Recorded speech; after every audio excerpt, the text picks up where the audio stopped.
CBS 21 political insiders are here in the studio today to, of course, talk about the primary. We've been talking about it all day, and we have some big races.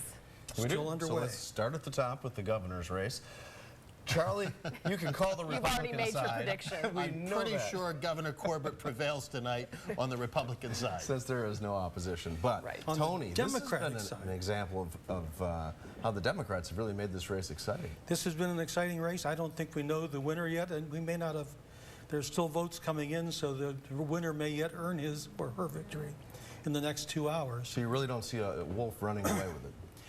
Well, even if he gets 35 to 38% of the vote, it's still going to mean that, let's assume that it's going to be Allison Schwartz could get 30% of the vote. It'll look closer than it actually is going to be. And it's really not clear. One thing I noticed today, an awful lot of get out the vote efforts via email. The web was just crowded with efforts to get people out to the polls. It's hard for me to tell, because I was receiving some of the emails myself, that they were very sophisticated get out the vote efforts, but everybody was active trying to get out those last few votes. And the weather was no excuse. Not at all. No. Beautiful day. You can't ask for much more. Now, you could say Tom Wolf ran an aggressive campaign. We started seeing his campaign ads very early on.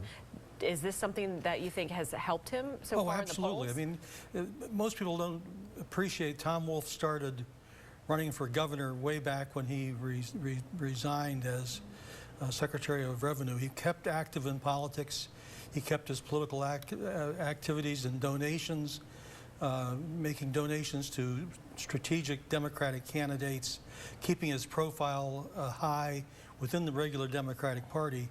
So he's been planning this, and he's demonstrated that he is, if nothing else, a good planner.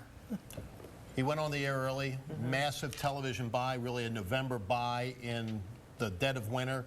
Went up at a time when people were forced into their houses, and he was talking to them every night.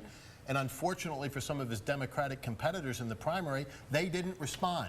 I can guarantee you the Corbett campaign will, and there are still a lot of unanswered questions about Tom Wolf. And we've already seen some Corbett campaign ads already. You have, and you're going to see a lot more. There are a lot of holes in his story, and I think those will be exposed in the very near future. Yeah, this one's going to get interesting. It'll be a fun time. Sure will.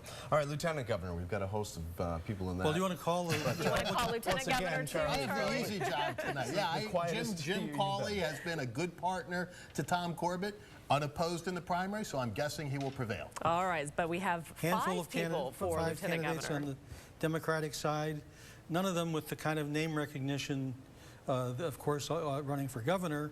Brad Kaplinsky, the hometown favorite, should get a good vote in central Pennsylvania, but I'm really kind of doubtful that he's going to have enough moxie to get him through the western and eastern parts of the state. Even with his LaShawn McCoy campaign ad?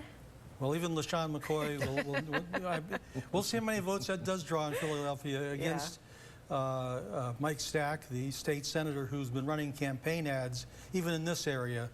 And I think he's the favorite, the one to beat. But as I say, the election is not over, and it's going to be based on turnout regionally. Yes, and we'll find out all about that throughout the evening. The polls are still open until 8 o'clock, so if you haven't voted, get out there and vote. It's not that hard to do. No, it's not. Very easy. Yes, and Tony and Charlie are going to be out back here tonight for CBS 21 News live at 11. And we'll have the results by then, so we'll see what happens. And you can see our political insiders every Tuesday right here on CBS 21 News at 5:30.